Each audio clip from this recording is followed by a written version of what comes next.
Ambassador Leowan walked slowly through the long metal hallway that led to the Galactic Council chamber. His black shoes made soft sounds on the smooth floor while bright lights shone down from above. He had walked this same path many times over the past 10 years, but today felt different. Today would be his last time here. The massive doors opened with a loud hiss, and Lee stepped into the huge round room. The chamber was so big that it could hold thousands of beings from across the galaxy. Floating platforms filled the space, and on each platform sat different alien species. The air smelled like a mix of strange chemicals and foreign scents that made his nose wrinkle. Captain Park Sue sat high up in the human observation area watching. Her old teacher walked to the center of the room. She had known Lee since she was a young officer fresh from the academy. He had taught her about diplomacy and the importance of finding peaceful solutions to problems. Now at 35 years old, she could see the tiredness in his eyes and the way his shoulders seemed heavy. The Vicari delegate stood up first on his tall platform. His purple skin looked darker than usual, and his 4 arms waved angrily in the air. The Vicari always spoke in high-pitched voices that hurt human ears, but today his voice was especially sharp. He pointed one long finger at Lee and began shouting about human colonies spreading too fast across empty star systems. Other aliens joined in with their complaints. The Helian representatives looked like giant blue birds, and they flapped their wings while making angry chirping sounds. They said humans were building too many military ships and making other species nervous. The Zephyrian ambassador, who looked like a walking tree with glowing bark, said humans were taking resources that belonged to everyone. Lee stood quietly in the center of the room with his hands behind his back. He wore his formal black uniform with the Earth symbol on his chest. His gray hair was neatly combed, and his face showed no emotion at all. He had learned long ago that showing anger or frustration only made the aliens think humans were primitive and violent. Complaints went on for 2 hours. Species after species stood up to say bad things about humanity. Some said humans worked too hard and made other species look lazy.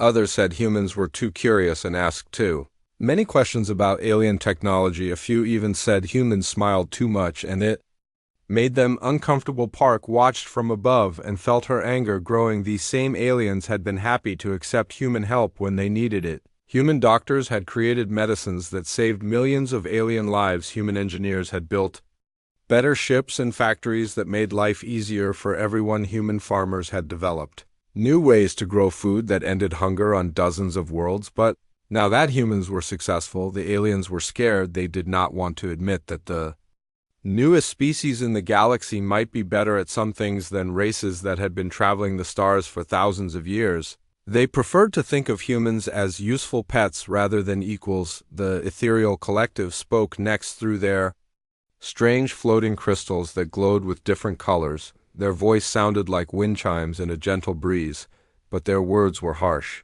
They said humans were spreading their culture too much and making young aliens ask questions about their own traditions. They wanted humans to stop sharing their music, art, and stories. Lee finally stepped forward when the complaints seemed to be ending. He looked around the room at all the different species that filled the floating platforms. Some looked like animals from Earth, while others were so strange that human eyes had trouble understanding their shapes. But they all had one thing in common: they were all staring at him with suspicion and fear. Honored members of the Galactic Council, Lee said in a calm, clear voice that carried easily through the big chamber, I have listened to your concerns about humanity for many hours today. I have also listened to similar concerns for the past 10 years that I have served as your ambassador. The room became very quiet. All the alien chatter and noise stopped. Everyone wanted to hear what the human would say. Park leaned forward in her seat, knowing that something important was about to happen. When humanity first discovered faster than light travel and found this great community of species among the stars, we were excited and hopeful. Lee continued. We dreamed of learning from older, wiser civilizations. We wanted to share our own small contributions and find our place in this vast galaxy. Some of the aliens shifted uncomfortably on their platforms. They remembered how eager and friendly humans had been when they first arrived. Humans had offered to help with any problem and had asked for very little in return. We have tried to be good neighbors and productive members of this council, Lee said. We have shared our medical knowledge freely and helped cure diseases that had plagued your worlds for centuries. We have improved your manufacturing processes and helped feed your growing populations. We have even used our military to protect trade routes and stop pirates when you asked us to. The Helians ruffled their feathers nervously while the Vakari delegate looked down at his four hands. They knew everything Lee said was true, but admitting it would mean accepting that humans were valuable partners rather than troublesome newcomers. But in all these years we have never been treated as true equals, Lee continued, and now his voice carried a hint of sadness. Our applications for permanent council membership have been rejected 17 times. Our trade proposals have been blocked by species who then copy our methods in secret. Our colonies have been restricted to the smallest and most difficult worlds. While others expand freely, Park felt her heart racing as she realized where this speech was heading. She had seen the classified reports about humanity preparing for something big, but she had not known exactly what it was until now. We have been patient because we believed that time would change your attitudes toward us, Lee said. We thought that proving our worth through actions would eventually earn us the respect and partnership we sought. But today I understand that no amount of patience will change minds that are already closed. The chamber erupted in noise as aliens began talking to each other in dozens of different languages. Some sounded angry while others seemed worried. The Vakari delegate stood up and waved his arms, demanding to know what Lee meant by his words. Lee raised one hand, and somehow the simple gesture brought silence back to the room. When he spoke again, his voice was steady and final. The Human Federation formally withdraws from the Galactic Council effective immediately. We will be leaving your space and ending all diplomatic relations with member species. The reaction was immediate and explosive. Aliens jumped up from their platforms, shouting questions and demands. The Helians began making loud screeching sounds while the ethereals pulsed with angry red light. The Vakari delegate screamed something about economic treaties and trade agreements, but Lee was already walking toward the exit doors. His job here was finished. Park watched from above as her mentor left the chamber that had been the center of galactic politics for thousands of years. Behind him, the aliens continued shouting and arguing, but he did not look back. Park followed Lee out of the observation area and caught up with him in the hallway outside. Ambassador, what happens now? She asked. Lee looked at her with tired eyes, but also with something that might have been relief. Now, Captain, we go home. We tried diplomacy for 300 years and learned an important lesson. Sometimes the most peaceful choice is to walk away. As their shuttle departed the council station, Park looked back at the massive structure that had seemed so important just hours before. Now it looked smaller somehow, as if humanity leaving had taken away some of its power and meaning. The galaxy was about to learn what it meant to lose something precious only after pushing it away. Engineer Kim Jae wiped sweat from his forehead as he worked in the deep levels of New Sol Station.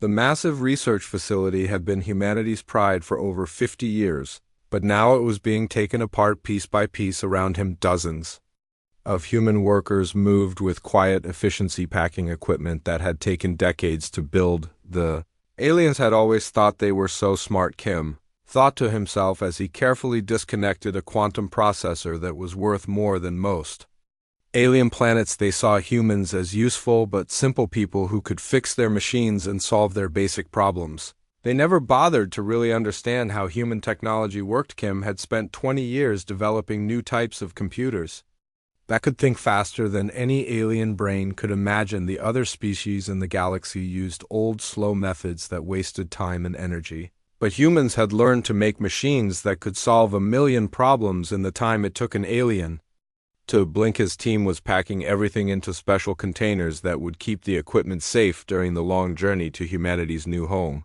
The aliens would wake up tomorrow and find empty rooms where the most advanced research labs in the galaxy used to be. They would finally realize what they had lost, but it would be too late. Dr. Choi Min walked through the medical research wing, checking that all the important data was being saved properly. She had worked here for 15 years, creating medicines that had saved billions of alien lives. The irony was not lost on her that the same species who wanted humans to leave were the ones who needed human medicine the most. The Helians had a disease that made their blue feathers fall out and their wings stopped working. Human doctors had found a cure in just 6 months after alien scientists had failed for 300 years. The Vakari suffered from a condition that made their purple skin turn black and crack, but human medicine had fixed that too. Even the proud ethereal collective had quietly asked for human help when a strange sickness began affecting their crystal bodies. The aliens never admitted it publicly, but half the medical treatments used across the galaxy had been invented by human researchers in the past 50 years, supervised her team as they erased all the medical databases and packed the research equipment.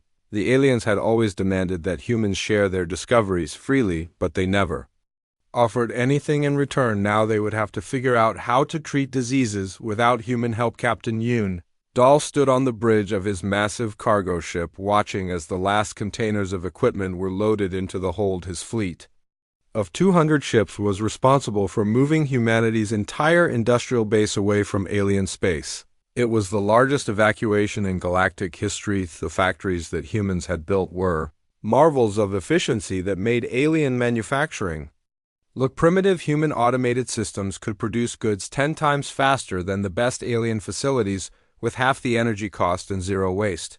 Every major trade route in the galaxy depended on human-made products. Yoon had seen the classified reports about how much the galactic economy relied on human industry. Without human factories, the aliens would face shortages of everything from basic tools to advanced starship components. They had grown lazy and dependent. While thinking they were the superior civilizations, his cargo holds were filled with the machines that had quietly become the backbone of galactic civilization.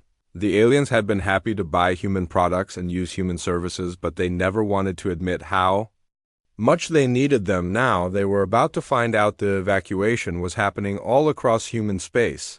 Colonies that had taken centuries to build were being abandoned in a matter of weeks. Human families packed their belongings and prepared to leave worlds they had called home for generations, but there was no sadness in their faces, only determination. On the agricultural world of New Bizen, farmer Li Dong supervised the removal of the terraforming equipment that had turned a dead rock into a garden paradise. The machines that made soil fertile and the systems that controlled weather had been human inventions that other species could never quite copy. The Hellions had begged humans to help them feed their growing population. Human agricultural technology had prevented famines on dozens of worlds, but the aliens had never bothered to learn the science behind the methods. They just wanted the results without understanding the work. Dong watched as his teams dismantled the great atmospheric processors that kept the air breathable and the weather stable. The aliens would find out what happened to planets when the human system stopped working. It would not be pretty. At the Kepler Research Institute, scientist Park Bio finished downloading the last of the theoretical physics data that human researchers had developed over the past century. The discoveries stored in these computers would have advanced galactic science by thousands of years, but the aliens had never shown interest in pure research. They only cared about technology they could use immediately for profit or military advantage. The deep science that explained how the universe really worked was too complicated for their simple minds to grasp. Humans had learned to see patterns and connections that alien brains simply could not process. Bo looked around the empty laboratory, where she had spent her career unlocking the secrets of space and time. The aliens thought they understood physics because they could build basic starships and energy weapons, but human scientists had discovered principles that would have seemed like magic to their former galactic neighbors. The quantum mechanics research alone would have revolutionized alien technology if they had been smart enough to appreciate it, but they preferred to think of humans as clever mechanics rather than true scientists. Now they would be stuck with their primitive understanding forever. Communication specialist Nam Jun worked frantically to shut down the vast network of relay stations that carried messages across the galaxy. The aliens had always wondered how human communication systems worked. So much better than their own, but they had never asked the right questions. Human engineers had developed ways to send information faster than light itself, while alien messages still crawled through space at the speed of ordinary energy. The quantum entanglement networks that humans had built connected every corner of the galaxy with instant communication. Jin smiled as he watched the relay stations go dark one by one. The aliens had grown used to having instant contact with their far colonies and trading partners. Tomorrow, they would discover that their messages were taking months to reach their destinations. Again, the Exodus was not just about moving people and equipment. It was about removing every trace of human innovation from galactic civilization. Human patents were being revoked, human licenses were being canceled, and human contracts were being terminated all at the same time. Within days, the galactic stock markets began to crash as investors realized that humanity controlled more of the economy than anyone had understood. Shipping companies that depended on human navigation systems found their fleets lost in space. Manufacturing planets discovered they could not operate without human design machinery, but the humans were already gone, disappearing into the dark space between galaxies. Like ghosts, the aliens had demanded that humanity know its place in the galactic order. Now they would learn what that place really was and how empty the galaxy felt without them. The silent exodus continued as human ships loaded with centuries of accumulated knowledge and technology vanished into the unknown. The species that had rejected humanity as primitive were about to discover just how advanced their former neighbors really were, but by then it would be far too late to apologize. Captain Yoon watched the last human ship leave alien space and disappear into the void. The galaxy they left behind was already beginning to shake as the foundation of its civilization crumbled. The aliens wanted humans gone, and now they had their wish. Trade Minister Kang Bio stared at the emergency reports flooding his desk from every corner of the galaxy. Each document told the same terrible story. The galactic economy was falling apart faster than anyone had thought possible. It had been only 3 weeks since humanity announced their departure, but the damage was already beyond repair. The first crisis hit the Helian Confederacy, where millions of bluebird-like aliens were facing starvation. Their agricultural systems had depended entirely on human terraforming technology to grow enough food for their expanding population.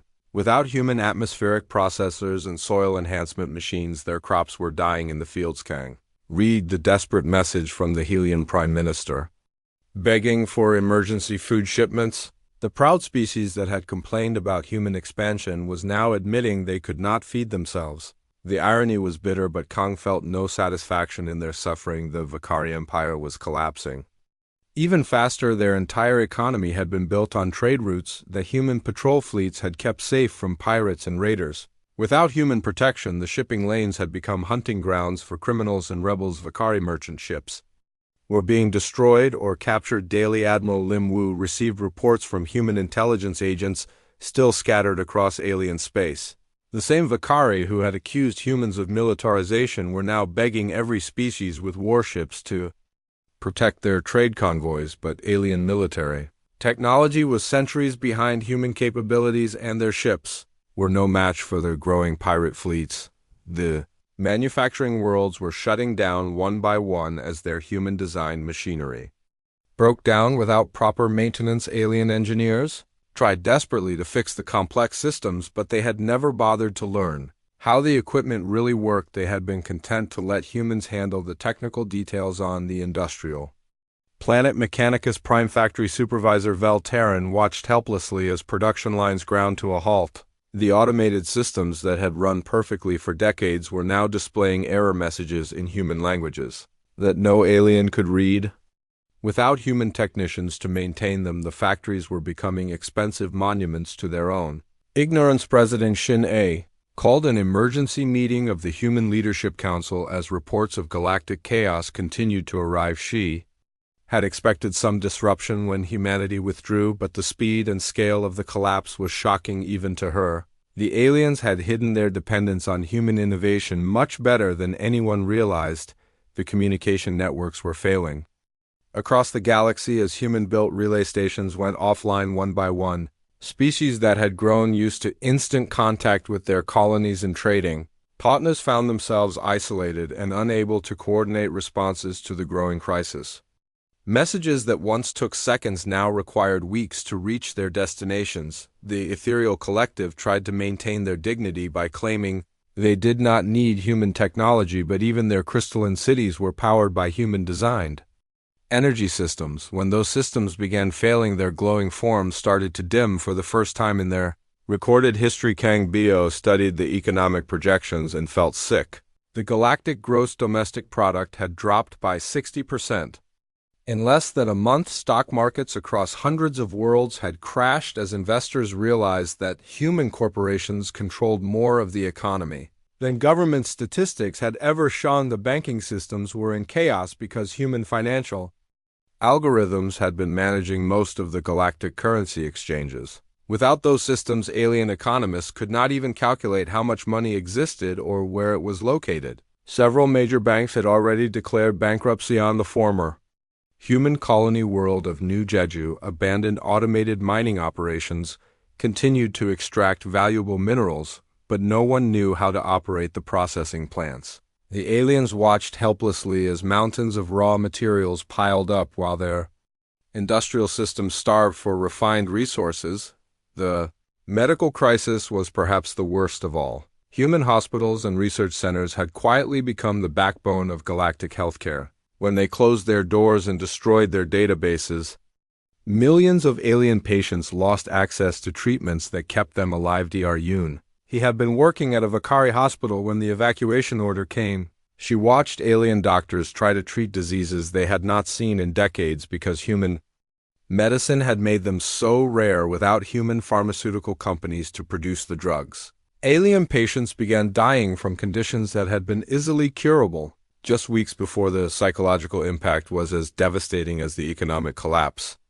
Alien civilizations that had prided themselves on their ancient wisdom and superior culture were forced to confront the reality that they had become completely dependent on the species they had treated as primitive newcomers. The Hylian Council of Elders held emergency sessions where they argued about what had gone wrong. Some blamed human deception, claiming the Exodus was part of a long-term plan to manipulate alien societies. Others admitted they had made a terrible mistake by underestimating human capabilities. Young aliens across the galaxy began questioning their leaders and demanding explanations for the crisis. The comfortable certainties of alien superiority were crumbling as fast as their economy. Students on university worlds organized protests asking why their supposedly advanced civilizations could not function without human help. The Vakari military tried to maintain order, but their ships were breaking down without human maintenance crews. Their proud fleet of purple warships became floating scrap metal as complex systems failed one after another. Pirates and rebels grew bolder as they realized the galactic powers could no longer project force effectively. Trade routes that had carried commerce for thousands of years became ghost highways as merchant ships sat in port unable to navigate without human star charts and communication systems. The carefully maintained networks that connected hundreds of worlds began to fragment into isolated pockets. Admiral Lim received intelligence reports about alien governments falling as their citizens lost faith in leaders who had allowed their civilizations to become so vulnerable. The Zephyrian Assembly voted to replace their entire ruling council, while several Hylian colonies declared independence from their failing central government. The most shocking discovery came when alien scientists tried to reverse engineer human technology and found it was far more sophisticated than they had ever imagined. Human devices contained principles of physics and engineering that alien minds simply could not grasp. What had seemed like clever tricks were actually revolutionary advances. President Shin read reports of alien research teams giving up in frustration. After months of trying to understand basic human inventions, the same species that had dismissed humans as useful but primitive were learning that human science had progressed centuries beyond their own understanding. The refugee crisis began as populations on failing worlds tried to flee to more stable systems, but without human transportation networks, there was no way to move billions of beings across interstellar distances. Alien ships designed for short-range travel could not handle mass evacuations. Kang Bio realized that the galaxy was experiencing the first stages of civilizational collapse, not from war or natural disaster, but from the simple absence of one species. The humans had not attacked or destroyed anything. They had simply taken their contributions and left. Now the remaining civilizations were discovering they could not survive without them. The final insult came when desperate alien Governments offered to pay enormous sums for human technology or expertise. But the humans were already gone beyond the reach of galactic communication. Their ships had vanished into the dark spaces between galaxies, leaving behind only the wreckage of alien pride as Kang watched another government fall and another economy collapse. He understood that humanity had won the ultimate victory. They had proven their worth not through conquest or threats, but by demonstrating what the galaxy lost when it rejected their friendship. The aliens had taught themselves a lesson they would never forget. Counselor Namji sat in his office reading the most humiliating documents in galactic history. Formal apologies and desperate pleas from every major alien civilization begging humanity to return. Each message was more pathetic than the last, as proud species that had ruled the stars for millennia admitted they could not survive without the help of the race. They had rejected the Hylian Confederacy, had been the first to break offering to surrender half their territory and grant humans full citizenship in exchange for renewed cooperation. Their message arrived just 2 months after they had voted to restrict human colonial expansion. The speed of their collapse had shocked even their enemies. Nam had known the Hylian Prime Minister Velkatori for 20 years and had never seen the proud bird like alien show weakness, but the video message showed Katori with drooping feathers and dim eyes begging for human agricultural assistance as famine spread across Hylian worlds. The Kari Empire followed with an even more desperate offer. They promised to make humanity equal partners in their trade network and share their most guarded commercial secrets. The same aliens who had accused humans of unfair business practices were now offering them everything they had previously protected. General Seo Jun monitored the military situation from humanity's hidden observation posts scattered throughout the galaxy. The collapse of trade and communication had triggered conflicts that had been dormant for centuries. Old enemies were mobilizing for war while former allies turned on each other. In desperation, the Crimson Horde had launched their first major offensive in 300 years, striking at the weakened ethereal collective territories. The crystalline beings, who had always relied on their advanced technology, found their weapons failing without human maintenance. Their once invincible defense systems were crumbling like ancient ruins. SO watched through long-range sensors as Horde warships swept through ethereal space, meeting almost no resistance. The proud collective that had never acknowledged humanity's existence was being conquered by primitives, using crude weapons and simple tactics. It was a fitting end to their arrogance. The Crystal Coalition was fragmenting as member species blamed each other for the economic disaster. Some crystal beings accused others of being too dependent on human technology, while others claimed the coalition should have embraced humanity from the beginning. The unity that had made them powerful was dissolving into bitter recriminations. Dar Young-Soo worked in humanity's new research facilities established in the Andromeda Galaxy, far from the chaos consuming their former home. Her team had made more scientific progress in the past 6 months than they had achieved in decades of working alongside aliens, free from the need to hide their capabilities. Human science was advancing at incredible speed. Yang studied quantum mechanics principles that would have seemed impossible to alien minds. The breakthroughs they were making would allow humans to manipulate space and time in ways that bordered on magic. But they kept their discoveries secret, knowing that sharing them had only brought jealousy and hostility. Before the desperate alien governments sent increasingly elaborate peace offerings to the last known human diplomatic stations. The Zephyrian Assembly offered to make humans the ruling species of their entire sector, while the Aquatic Confederation promised to give humanity control of their most valuable water world. Some aliens even offered to become human vassals, surrendering their independence in exchange for protection and technological support. The same species that had worried about human expansion were now begging to be conquered by the race they had driven away. Nam received reports of alien delegations searching frantically for any trace of humanity's new location. They sent scout ships to every unexplored region of the galaxy, hoping to find human colonies and re-establish contact. But humanity had vanished completely, leaving no trail to follow. The most pathetic attempts came from species that tried to recreate human technology through archaeology. They excavated abandoned human facilities, looking for clues about how human science worked, but they found only empty buildings and wiped computer systems. Alien scientists spent months analyzing human waste products and discarded materials, hoping to reverse engineer the secrets of human innovation. They studied human garbage with the intensity once reserved for ancient artifacts, but learned nothing useful about the principles behind human technology. The ethereal collective went so far as to offer their most sacred crystals to any human who would help them restore their failing civilization. The beings who had considered themselves spiritually superior to all organic life were reduced to bribing the species.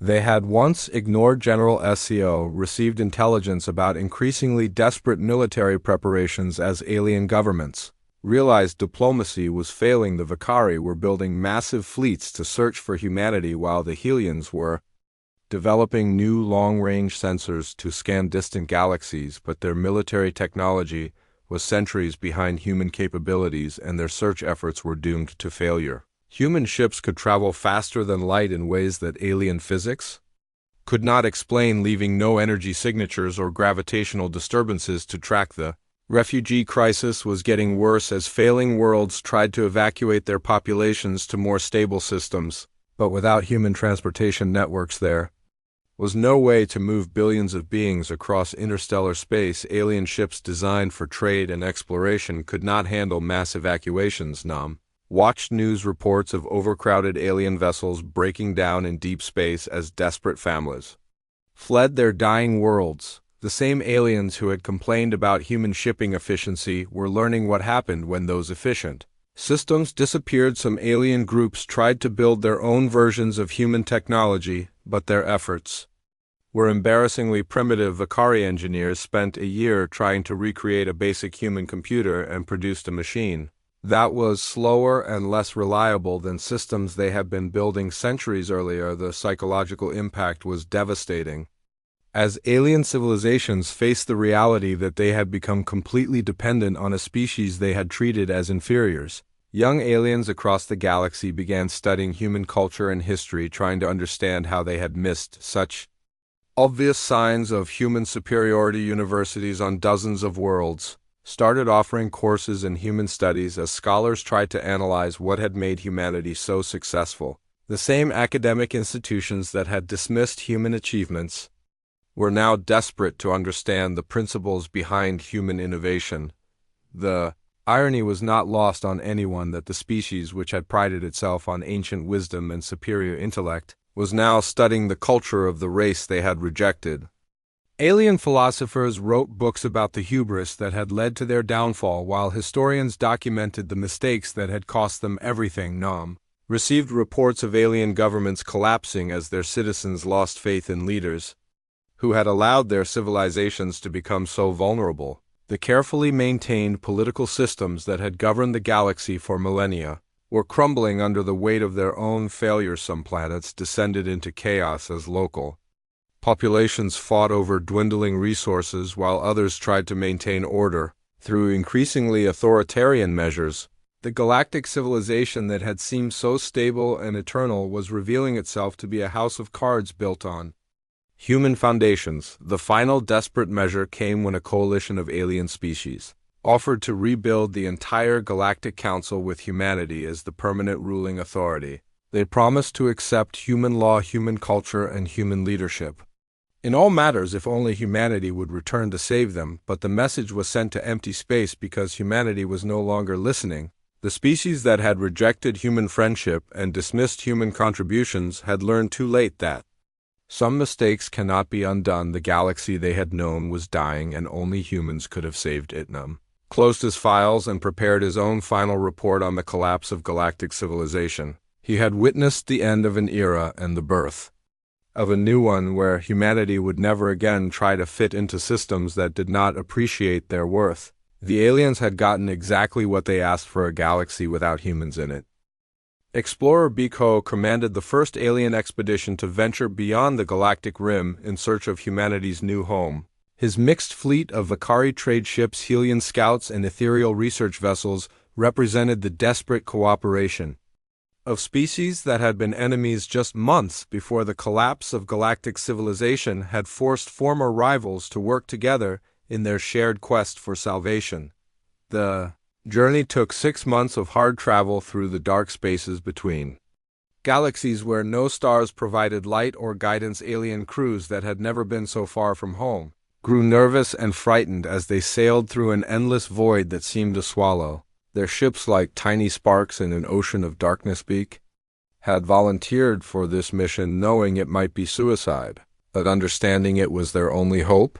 The alien governments had pooled their remaining resources to fund the expedition, and every species in the galaxy was watching to see if they could find the humans who had abandoned them. When they finally detected signs of civilization in the Andromeda galaxy, the alien crews cheered and celebrated, thinking their troubles were over. But as they approached the coordinates, their instruments began registering impossible readings that made no sense according to known physics. The first human structure they encountered was a space station that seemed to float without any visible means of support. It had no engines, no power sources, and no connecting structures, yet it maintained perfect position relative to nearby stars. The alien scientists spent hours trying to understand how it was possible. Ambassador Jin So greeted the alien delegation aboard a ship that appeared to be made of solid light. The vessel had no hull, no engines, and no life support systems, yet it carried hundreds of humans who seemed perfectly comfortable in an environment that should have killed them.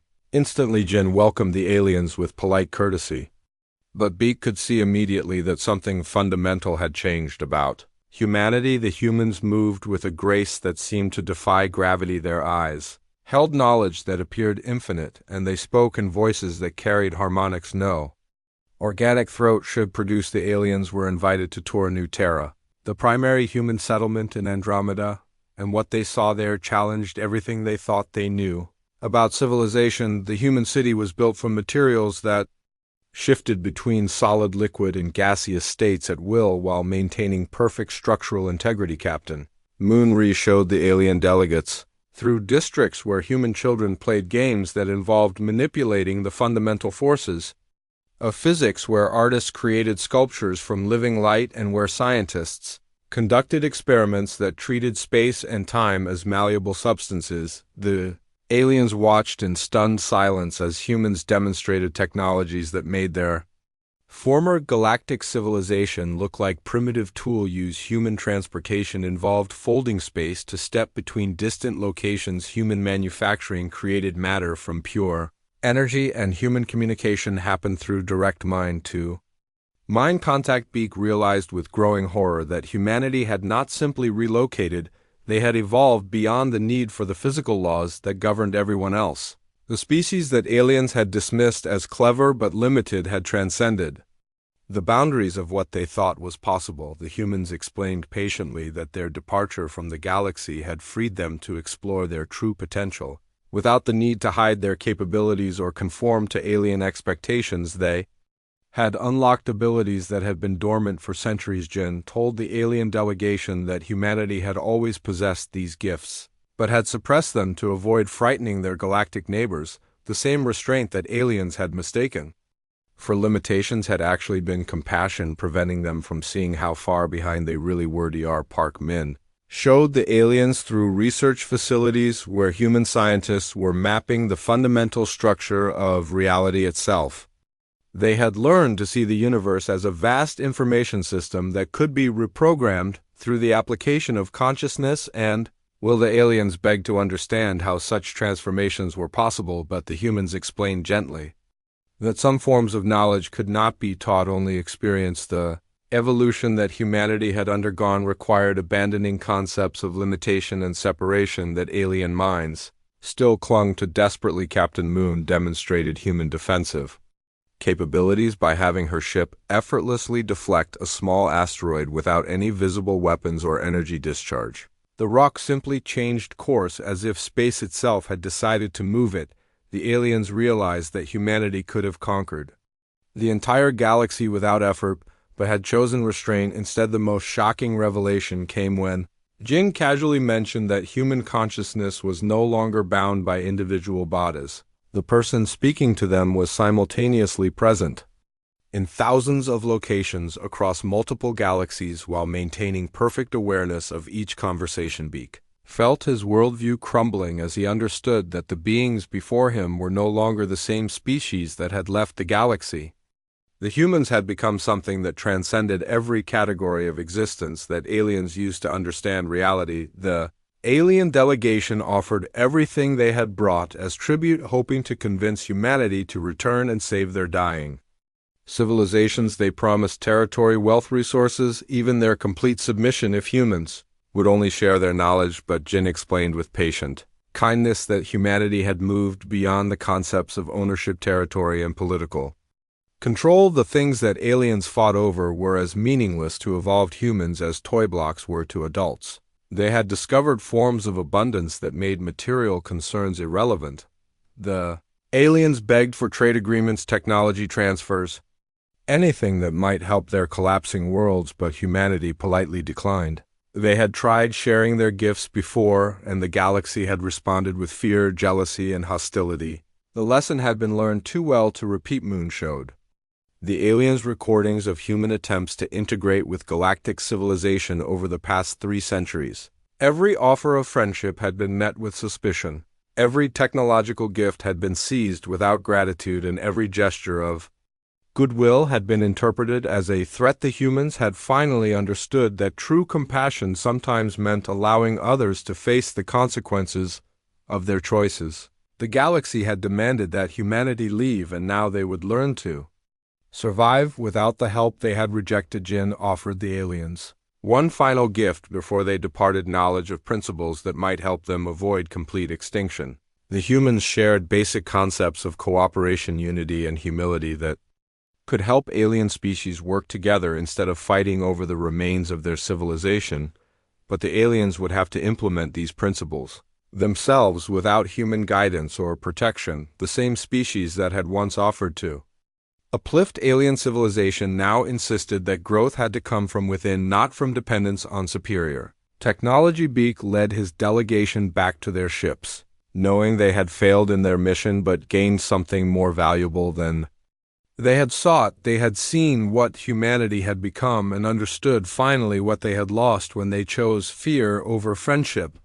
The journey home took months of travel through the dark void, but the alien crews spent the time in deep contemplation of what they had witnessed. They returned to a galaxy still collapsing, still desperate, but now with a tiny spark of hope for redemption. The humans had not rejected them completely, but they had made it clear that salvation would have to be earned through wisdom, growth, and genuine change. The galaxy would have to prove it had learned from its mistakes before humanity would consider any form of renewed contact. As Beak filed his final report, he realized that this was not the end of the story, but the beginning of a new chapter where alien civilizations would either evolve beyond their failures or fade into the darkness they had chosen. The humans had shown them what was possible. Now it was up to the galaxy to decide if they were worthy of such transcendence. Historian Zhu Yan worked in the ruins of the Great Library on Centauri Prime, documenting the final collapse of galactic civilization with the same careful attention her ancestors had once given to recording great victories and discoveries. Now, instead of celebrating achievements, she was writing the obituary of an entire way of life. The numbers told a story of unprecedented destruction that had happened not through war or natural disaster, but through the simple absence of one species. In less than 5 years after humanity's departure, over half the inhabited worlds in the galaxy had been abandoned, their populations either dead from starvation and disease or scattered as refugees with nowhere to go. Goju interviewed survivors from dozens of worlds and heard the same story repeated again and again: proud civilizations that had ruled sectors of space for thousands of years, crumbling in months when their human-built infrastructure failed. The Vakari Empire, which had once controlled 300 systems, now existed only on their heavily fortified homeworld. The Helian Confederacy had suffered perhaps the worst fate of all. Their population had dropped by 90% as their agricultural systems collapsed and famine swept across their worlds. The few survivors lived in primitive conditions, hunting and gathering like their ancient ancestors before they learned to farm. The ethereal collective had simply vanished one day, leaving behind only their empty crystal cities that still glowed faintly in the darkness. No one knew if they had died, fled to another dimension, or evolved into some form of pure energy that no longer needed physical existence. Ju found records showing that some alien leaders had understood what was happening and tried to prevent the catastrophe, but their warnings had been ignored by populations drunk on their own sense of superiority. The few wise voices had been drowned out by the chorus of those who insisted aliens were naturally better than humans. The economic data painted a picture of interdependence that no one had wanted to acknowledge. Human corporations had controlled 60% of galactic manufacturing, 70% of food production, and 80% of advanced technology development. When those companies vanished, the entire structure of civilization collapsed. Young aliens who survived the collapse began to study human culture and history with desperate intensity, trying to understand how their elders had missed such obvious signs of human greatness. They found records of human achievements that had been systematically minimized or ignored by alien authorities. Universities that still functioned started teaching courses about the mistakes that led to the catastrophe. Students learned about the dangers of prejudice, the importance of recognizing merit, regardless of origin, and the need to appreciate cooperation over competition. Some of the surviving alien governments tried to rebuild using human principles of organization and efficiency. They studied recordings of human debates, human planning sessions, and human problem-solving methods, trying to copy the approaches that had made humanity so successful. The results were mixed because aliens struggled to understand concepts that came naturally to human minds. The idea of putting group welfare above individual glory seemed alien to species that had evolved as fierce competitors.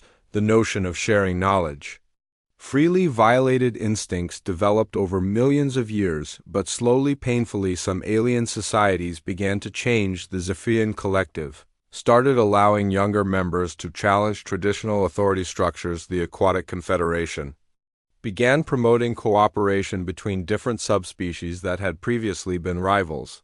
These new societies studied human philosophy and tried to implement human values of equality, diversity, and mutual respect. They built monuments to human achievement and established holidays commemorating the gifts that humanity had shared with the galaxy before being driven away. The survivors who remembered the old days often spoke of the humans with a mixture of regret and wonder, telling their children about the species that had tried to be friends but had been rejected because of alien fear and pride. The stories became legends, and the legends became warnings about the price of arrogance. Exploration teams from the surviving world sometimes found abandoned human facilities and studied them like archaeologists examining ancient ruins. They marveled at the elegance and efficiency of human engineering while admitting they still could not understand the principles behind the technology. The most successful post-collapse civilizations were those that embraced the human concept of diversity, bringing together different species and perspectives to solve problems. None achieved the heights of human innovation, but they learned to work together in ways their ancestors had never managed. Ju documented the rise of these new cooperative societies and noted that they shared certain characteristics. They valued practical results over theoretical perfection. They promoted young talent regardless of background, and they maintained careful records to avoid repeating historical mistakes. The greatest change was in how the new civilizations treated anyone who was different. Instead of seeing newcomers as threats, they welcomed fresh perspectives and new ideas. They had learned through bitter experience that innovation came from unexpected sources. Some worlds developed shrine-like museums dedicated to preserving human artifacts and maintaining the memory of humanity's contributions to galactic civilization. Children learned about human doctors who had cured diseases, human engineers who had built the infrastructure of space travel, and human diplomats who had tried to prevent the catastrophe. These museums became pilgrimage sites where aliens came to reflect on the mistakes of their ancestors and renew their commitment to the values that humanity had tried to teach. The exhibits showed not just human achievements but also the petty jealousies and fears that had led To their rejection, the new generations grew up knowing that their galaxy had once been home to a species of incredible potential who had offered friendship and cooperation but had been driven away by the blindness of their elders. They vowed never to repeat such foolishness if they ever encountered another species. Meanwhile, humanity continued to explore distant galaxies, growing ever more advanced and discovering new forms of existence that made their former concerns seem trivial. They occasionally monitored their old home through methods that alien science could not detect, but they never attempted contact. The humans had moved beyond the need for validation or revenge. They had found peace in knowing they had tried their best to build bridges, and had walked away with dignity when those bridges were burned. The galaxy's loss was complete, but humanity's gain was infinite. Some alien philosophers speculated that humanity's departure had been necessary for both species to reach their full potential. The humans had been held back by the need to accommodate lesser civilizations, while the aliens had grown lazy, depending on human innovation. Survivors who built new societies from the ashes of the old understood that they were creating something unprecedented in galactic history. For the first time, civilizations were being founded on principles of humility, cooperation, and respect for others.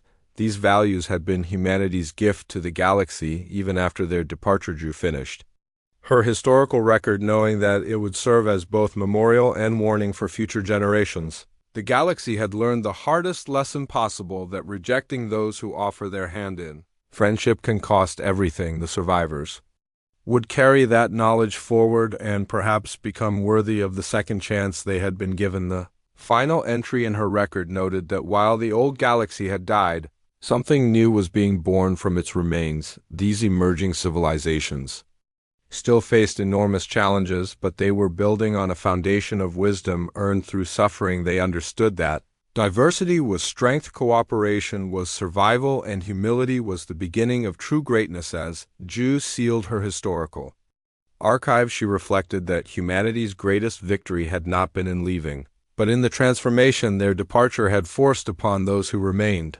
The galaxy was learning to be better than it had been, and perhaps that had been humanity's plan all along. The stars continued to shine on both the ruins of old civilizations and the first structures of new ones, while somewhere in the darkness between galaxies, humanity danced among wonders that no alien mind could imagine. Both had found their proper place in the universe at last.